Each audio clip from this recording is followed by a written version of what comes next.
Sou professor de ciências, sou formado em biologia, em licenciatura plena em biologia, em licenciatura curta em ciências. Me formei bacharel em artes visuais, ênfase em escultura. Estou cursando a licenciatura, estou assim, fazendo por último, e estou fazendo uma pós-graduação em arte no campo em Santa Catarina, na UDESC. Especialização em gerenciamento ambiental e trabalho no magistério há 20 anos.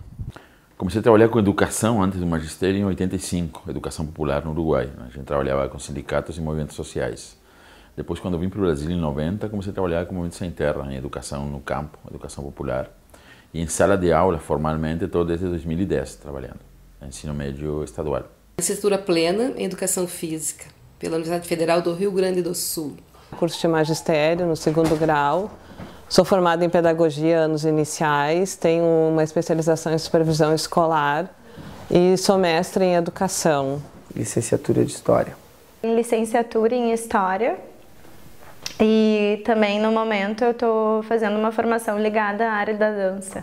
Eu sou formada em licenciatura em Ciências Sociais. Professora de Matemática, licenciatura plena.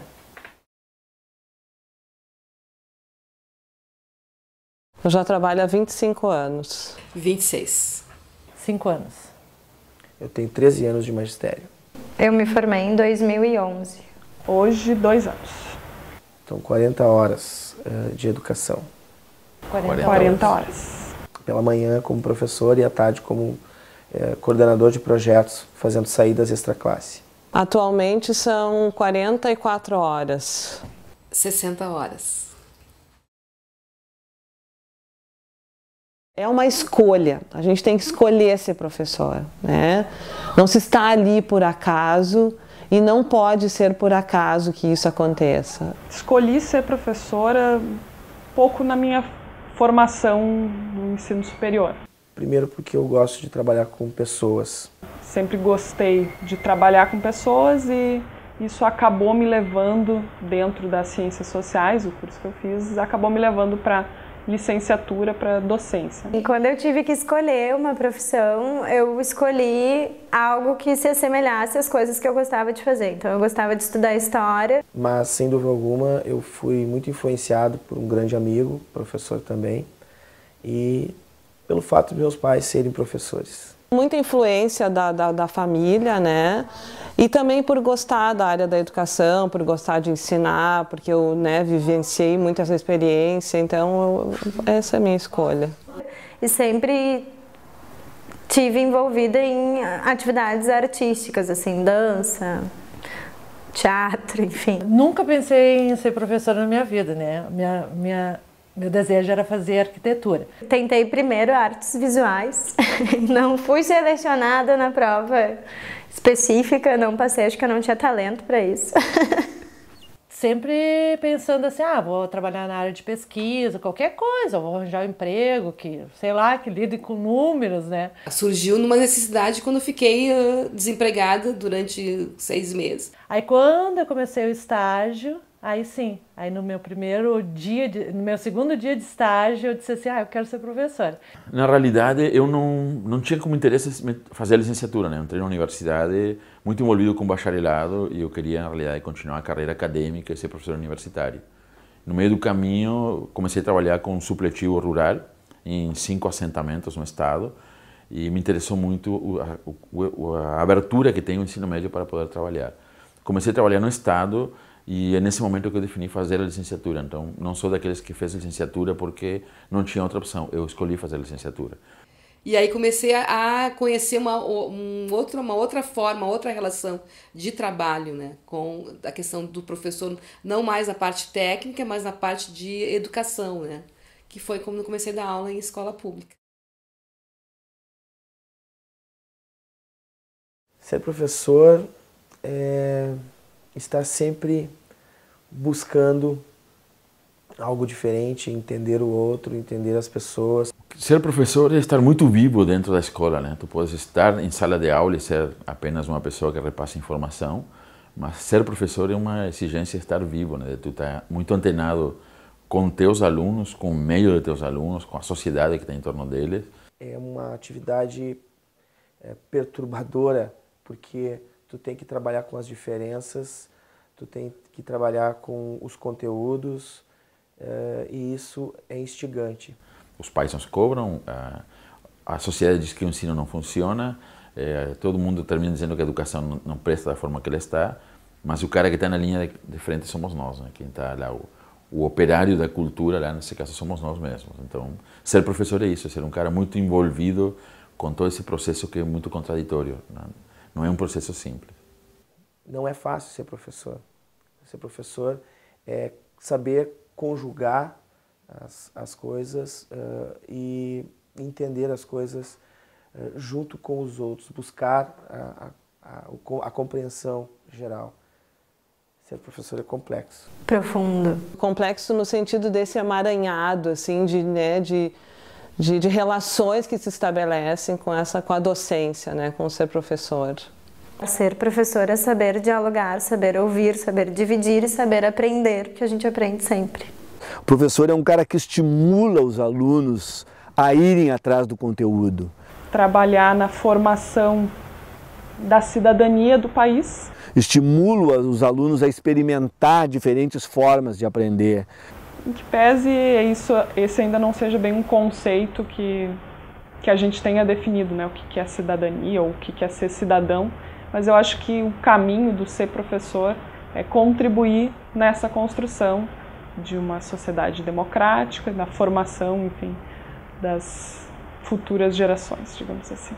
Educar, ser um professor, né? Eu não gosto de ser um educador, porque quem educa é a família. Ser professor é ser educador. Os valores que eu tenho, eu trabalho em choque com os alunos, né? Eu jogo algumas coisas para os alunos e eles jogam algumas coisas para mim, e essa irritabilidade do conhecimento, é isso que é sensacional no aprender. É quando tu consegue fazer o aluno ir buscar coisas. Eu acho que é passar um pouquinho, né, da experiência de vida que a gente tem do nosso dia a dia, não só trabalhar o conteúdo, mas mostrar assim o que de melhor tu tem, né? Que tu possa passar para aquelas pessoas que estão ali te vendo e esperando alguma coisa de ti, né? Penso que um bom professor é uma pessoa que está perto do coração dos seus alunos, né? Ele tem que estar muito envolvido não somente com o que eles estão aprendendo, e sim com o que eles estão sentindo, com o que eles são, com o que eles podem ser. O que eu vou passar para o meu aluno além do conteúdo, né? Nunca deixar uma dúvida. Eu vou passar o que eu aprendi da minha vida pessoal, assim, ó, que é sempre ter educação, respeitar as pessoas. Mesmo que essa tu não saiba responder no dia, mas sempre trazer algo novo, fazer algo novo, porque a educação ela tem que ser dinâmica. É tu ter todas as tecnologias ao teu dispor, para tu poder fazer uma aula diferenciada, uma aula com qualidade, uma aula significativa para essas crianças e adolescentes com quem eu trabalho. Ser um bom professor é dar sentido às coisas que estamos aprendendo, que estamos discutindo. Dar tudo de si para que eles olhem para ti e vejam que existe coisas boas na vida e que eles têm um futuro que, se eles estudarem, eles vão conseguir um futuro bom. Acho que é isso. E eu gosto muito de trabalhar com as alunas um texto chamado Ciclo de Vida do Professor, né? E do Huberman, que ele coloca, então, assim, como é que é a entrada desse professor na carreira. Então, é aquele momento, né, de descoberta, aquele momento de empolgação. E ele vai mostrando, então, todo esse ciclo de vida, né, até um momento de estabilização na carreira. Eu tento utilizar várias metodologias baseadas em Paulo Freire, Anísio Teixeira, Piaget, Vygotsky, Paulo Freire. O quanto ainda é atuante e o quanto ainda é distante do teu fazer dentro das escolas, né? O meu fazer, o fazer do colega, o fazer da escola como um todo, como projeto, né? Professores que a gente teve também acabam se tornando referências pra gente. Elas estão introjetadas, né, nessa coisa de ser professor. Não tenho muitas referências teóricas, assim. Gosto mais de me espelhar em coisas que já deram certo e seguir, enfim, formando uma metodologia própria. E a partir do momento em que a gente contextualiza, que a gente dá sentido à educação, ao que está sendo estudado, a gente está fazendo o exercício prático e pedagógico daquelas linhas teóricas que se estuda tanto e dos conteúdos imensos que as grades curriculares apresentam para que sejam desenvolvidos nas escolas. Na década de 80 a gente fazia o trabalho de desconstruir o que a ditadura tinha construído através da educação popular. A gente não tinha tanta força no meio de comunicação, então tu indo para o meio social, tu conseguia fazer um trabalho de realmente de educação popular. E aí a gente utilizava duas referências, que era o método Paulo Freire e a educação popular mexicana, as duas referências que a gente tinha de trabalho. Como professora, então, do ensino superior, né, nos cursos de licenciatura, eu percebo assim, que essa relação teoria e prática ela é fundamental. Contribui muito para a formação, mas eu acho que a gente só se torna mesmo assim, professor quando a gente vai ser. Não tem como tu fazer uma prática pensada, uma prática, né, mudar essa prática ou repensar essa prática se não tiver uma apropriação teórica. Eu vejo pouco a teoria, especialmente algumas teorias da educação. Sei que essa apropriação teórica ela não se dá da noite para o dia e nem muitas vezes em pouco tempo de profissão, né? A gente vai construindo isso, acho que ao longo da nossa carreira como professor. A formação do professor tem que estar lá junto na escola, ali. Ao mesmo tempo, acho que a universidade, tem professores que eu conheço que têm esse interesse, fazem projetos de extensão nas escolas. Deveriam se fazer mais projetos de extensão.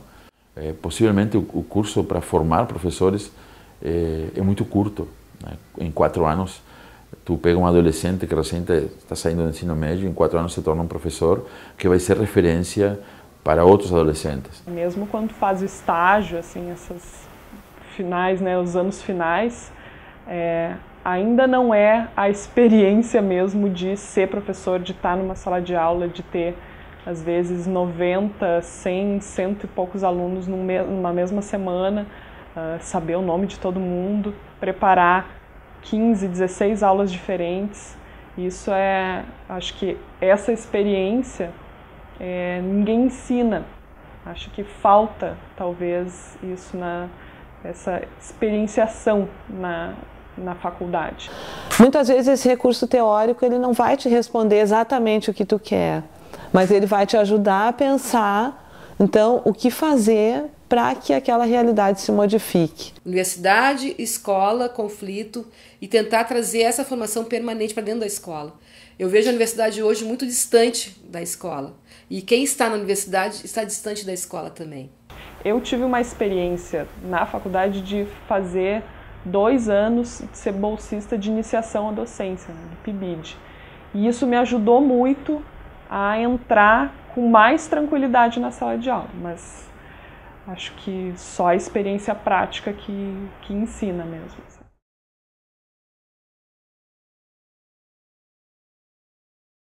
A primeira dificuldade é essa, é tu fazer entender que tua área é importante. Eu sou um cara de muita sorte, assim, na escola que eu estou, a gente conseguiu fazer isso, né?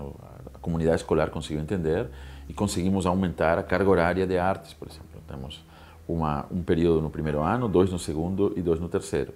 Então os alunos têm, em todo o ensino médio, 5 períodos de artes. Tem escolas que somente têm 1. A maior dificuldade é estrutural, depois disso, né, de entender. Sem um ateliê e sem uma sala fixa, não tem como tu fazer uma série de questões práticas na escola. E depois a própria estrutura escolar que te leva a pensar que o que não é lógico e científico não é importante. Então as áreas do pensamento sempre estão um pouquinho para trás dentro da escola, na importância delas. Isso. O currículo oculto da escola, que a gente também ensina, a gente não é preparado para isso. Então acho que as maiores dificuldades são com relação à disciplina.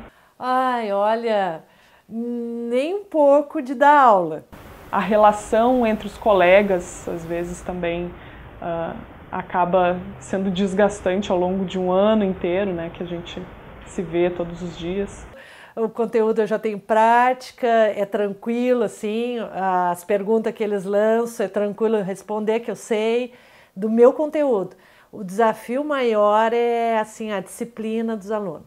E, bom, eu diria que não é uma dificuldade, mas mais uma frustração, é quando a gente prepara, né, assim, uma aula super bacana e no fim... Eu não tenho uma resposta, eu não tenho uma pergunta, eu não tenho um elogio às coisas que acontecem. E isso acontece com muita frequência, né? Eu acho que faz parte, essa frustração faz parte de ser professor.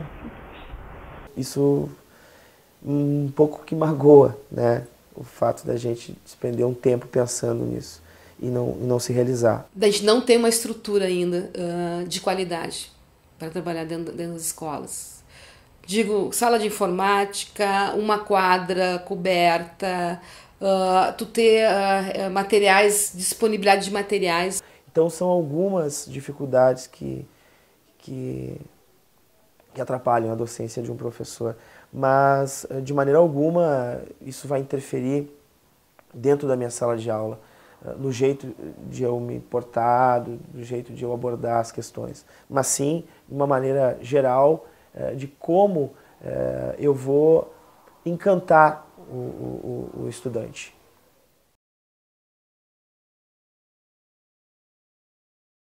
Uma experiência positiva? Positiva tem várias. Do aluno bem carente, a mãe bem carente, bem pobre, e o menino tem a maior educação do mundo. Ele pede licença, ele diz muito obrigada, ele é educado para tudo, assim, para tudo. Eu acho que sempre que a gente faz alguma coisa diferente na escola, que sai daquele quadradinho da sala de aula, do quadro, do giz, né, assim, e mesmo do vídeo, e, enfim, essas coisas que acabam já sendo corriqueiras na aula, quando a gente sai disso, a gente consegue ter experiências muito legais. Quando tu faz um trabalho de formação permanente com esses professores, quando tu está dentro da escola, quando tu traz formações para os alunos na questão da arte e educação, tu consegue ver retorno imediato dessas crianças como algo significativo. Mas ano passado a gente fez um projeto chamado Arte no Vinil. Pedi para os alunos do segundo ano, que estão dando aula de pintura, que trouxessem um vinil para a gente pintar, fazer uma base, e depois íamos pintar músicos, né? Na escola se produz muito, né? A gente produz muita coisa e a gente não publica, a gente não registra, e às vezes até um professor não sabe o que o outro está fazendo na sala de aula. Que eles escolhessem livremente. E eles têm muita dificuldade em trabalhar com liberdade. Eu posso escolher o meu? Não, o que tu quiseres. E nosso conceito, nosso preconceito é que eles todos iam pintar mais ou menos o mesmo tipo de música, né? Seria funk e no máximo hip hop. Aquela coisa do professor que está aprendendo dentro da sala de aula com os alunos, entendeu? Dos 90 alunos, apenas um pintou funk, um cantor de funk e outro um cantor de hip hop. Havia de tudo, assim, havia um universo musical de pessoas que eu nunca tinha ouvido. Então, uma experiência muito positiva que eu tive foi ver o resultado do trabalho dos alunos no final do ano passado, que agora a gente vai repetir de novo essa experiência, que é o resultado dos trabalhos do Seminário Integrado, né, que é uma disciplina de pesquisa. Uma coisa boa é quando um aluno, depois do término da tua aula, chega no pé do teu ouvido e diz: a aula estava demais. Isso é muito bom. Então eles tinham que encontrar alguma maneira de me explicar, que podia ser usando o som do celular, podia ser o som de um pandeiro, podia ser um teclado, uma banda, que foi o que aconteceu. Foi o maior horror dentro do colégio, porque daqui a pouco tinha uma banda tocando dentro da minha sala de aula, eram os outros professores tudo enlouquecidos, porque ninguém mais conseguiu dar aula, era todo mundo a ouvir o som, porque a gurizada tocava e foi sensacional. Mas a que mais me tocou foi um grupo de alunos que eles escolheram assim: bom, vamos escolher o pandeiro, nós não sabemos tocar, vamos escolher o pandeiro que é fácil. Aí eles fizeram uma pesquisa que eu achei genial, porque eles descobriram que o pandeiro era um instrumento de origem africana para caçar leões. Então eu aprendi com eles que eu não conhecia eles, que me faltava conversar mais com eles nesse sentido. Foi muito rico, a gente montou uma exposição, ela vai sair agora, vai ser exposta no IASG e vai ser exposta na Secretaria de Educação. E estamos na segunda edição, né? O pessoal já está produzindo a nova edição de Arte no Vinil.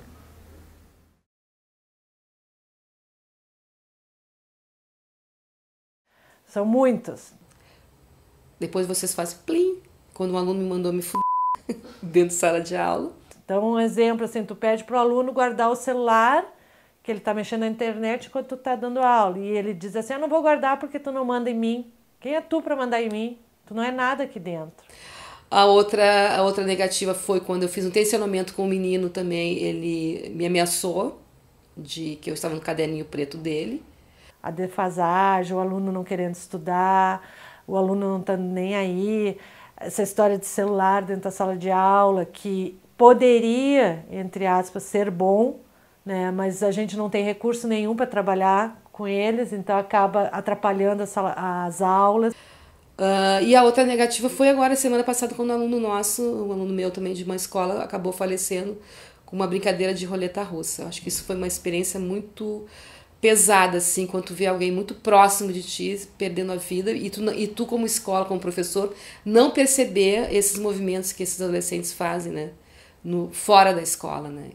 Se tu levantou do teu lugar, se tu esbarrou no coleguinha, pede desculpa, sabe? Se tu vai pegar uma coisa, pede por favor. Se tu sair se tu entrar na sala, bate na porta, pede licença. Essas coisas assim. Eu acho que a maior dificuldade que a gente tem é a educação com o aluno. Tu fica dentro daquele espaço de sala de aula, não há convívio coletivo com teus colegas, de estar compartilhando as experiências, né? Não há formação interna na escola que vivencie isso. Então, tu vive no trabalho de isolamento, praticamente. É a tua relação tua com teus alunos e a relação da questão comportamental com a equipe diretiva. Mas a questão da aprendizagem, do conhecimento e de ver onde tem o limite, eu vejo que nós continuamos sozinhos ainda, os professores. Estão isolados, assim, no seu eu, professor de sala de aula, sem desconectado do resto. Eu acho que ainda tem uma grande falha aí, de como é que a gente pode... E essa visão eu tenho porque vivenciei a secretaria. Porque se eu não tivesse vivenciado a secretaria, eu estaria fazendo um trabalho que eu achei que estava dando certo, e eu vejo que não está dando certo. Eu avalio que meu trabalho ainda é muito inferior do que eu poderia estar oferecendo a essas crianças se eu tivesse mais condições de trabalho. Já tive que discutir com o professor por que a gente tem que ter uma semana da consciência negra, porque afinal ele dizia que não precisa ter consciência negra, tem que ter consciência humana, enfim, né? Então, acho que são experiências meio tristes, assim, a gente ainda tem que discutir certas coisas dentro da escola. Eu aprendo muito na escola, então, na sala de aula. E eu acho que isso faz parte também assim, dessa construção, dessa trajetória. Para mim é muito importante estar na escola. Até o ano que vem eu devo deixar uma das escolas, ficar só com 20 horas, mas não abro mão de ter 20 horas ainda, porque gosto de estar lá. Eu me comportava um pouco mais... Eu estava muito mais irritado, né? E hoje eu acho que esse é um ganho, eu consigo controlar isso mais. Eu não me irrito tanto, eu procuro fazer alguma atividade que compense isso, né? Que essa neurose de achar que não vai dar tempo de concluir as atividades que a gente tem para desenvolver, e isso me perturbava. Hoje eu consigo controlar mais, eu consigo ser mais tranquilo em relação a isso. Eu acho que eu estou enriquecendo minha forma de trabalhar com sala de aula, né? Pensando que no ensino médio eu tenho que balançar duas coisas. Eu trabalho com linguagens artísticas, né? Desenho, pintura, escultura, fotografia e vídeo, e por outro lado história da arte. Então, na medida em que eu continuo estudando na universidade, consigo trazer mais coisas que eu levo para a sala de aula e que eu vejo que tem umas reações muito positivas. É um aprendizado total. Eu acho que a pessoa que eu era 2 anos atrás já não era mais há 1 ano atrás e já não sou mais a mesma hoje. Por exemplo, ensinar a história da Índia ou ensinar a história da China, a história da arte da China ou da Índia, é uma coisa completamente nova para eles e para mim também. Eu continuo pesquisando. Então, eu vejo que eu estou crescendo como professor sempre, né? Isso também faz parte daquele constituir, do ser professor, né? De se tornar professor. Acho que a gente não se torna do dia para a noite, assim, não é uma nomeação, uma convocação que nos faz ser professora. Acho que é isso, uma trajetória que a gente vai construindo ao longo do tempo.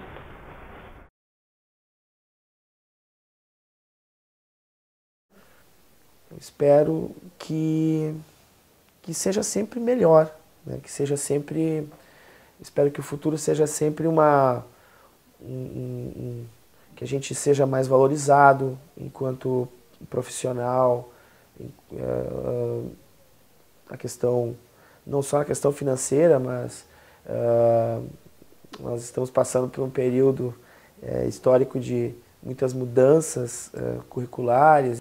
Nós sabemos que até 2016 as escolas vão se tornar escolas integrais de ensino médio e isso vai modificar o espaço da arte na educação. Então eu espero que eu possa acompanhar esse processo, né? A gente nunca sabe realmente, haverá mudanças agora com as eleições, a gente nunca sabe como vai se implementar isso, né? Mas eu espero que se dê essa valorização da nossa área, que são as artes, e a valorização salarial, né? Que é fundamental porque somos o estado que menos paga para o professor. Espero que a gente tenha mais disciplinas que façam os alunos questionar as coisas, né? Pensar o mundo que eles vivem, como sejam aplicadas as disciplinas de música, as atividades que sejam mais unificadas, né? Transdisciplinarmente, porque o que eu vejo são nichos, né? São cátedras bem engessadas, e isso não é bom. O aluno tem que compreender o todo. Espero que a questão esse plano nacional que foi aprovado agora, realmente ele se materialize lá na sala de aula, de verdade. Eu acho que a universidade deve estar presente mais dentro das escolas. A minha perspectiva para o futuro é continuar estudando. Eu quero tentar me especializar agora, nos próximos anos, mas não sei se devo seguir uma carreira tão longa de 20, 30 anos como eu sei que existem professores que têm hoje, mas também por isso, porque a desvalorização da profissão infelizmente faz com que a gente procure fazer outras coisas, né? Infelizmente. E eu penso que o futuro que o governo vê, por exemplo, na questão do Enem, que seja feito em vez de cima para baixo, de baixo para cima, né? Que seja uma construção de uma educação que contemple todas as coisas do mundo, de baixo para cima, que comece lá do ensino fundamental, infantil, fundamental 1, fundamental 2, médio, até chegar na universidade. Eu acredito ainda que as universidades estão formando pessoas que vão ficar um pouco perdidas nesse mercado, né? Porque falta justamente isso.